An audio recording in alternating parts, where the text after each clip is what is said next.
मनशियात फरोशों और जराइम पेशा अफराद की आमाजगाह बन गया है। पार्क में लाखों रुपए मालियत के लगाए गए झूले भी टूट फूट का शिकार हो गए हैं, जबकि शहरियों की तफरीह के लिए लाए गए कीमती नायाब परिंदे और जानवर भी चोरी हो गए हैं। पार्क में मौजूद पानी की मोटरें कुछ अरसा कबल चोरी हो गयी, जबकि महकमा जंगलात और TMA का अमला माहाना डीजल के नाम पर लाखों रुपए निकलवा कर हड़प कर रहा है। पार्क में आने वाले शहरियों को उसकी हालत देखकर मायूस वापस लौटना पड़ता है। जिला इंतजामिया ने भी मुजफ्फरगढ़ में मौजूद इकलौते फयाज पार्क की बेहतरी के लिए कोई इकदाम नहीं किए, बल्कि खामोशी इख्तियार कर रखी है।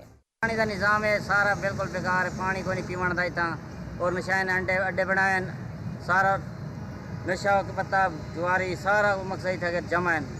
मुजफ्फरगढ़ के शहरियों ने वज़ीर आला पंजाब मियां शहबाज शरीफ से मुतालबा किया है कि मुजफ्फरगढ़ में सैर व तफरीह के लिए फौरी तौर पर पार्क बनाया जाए। उनका कहना था कि मुजफ्फरगढ़ की जिला इंतजामिया मसाइल हल करने में मुकम्मल तौर पर नाकाम हो चुकी है।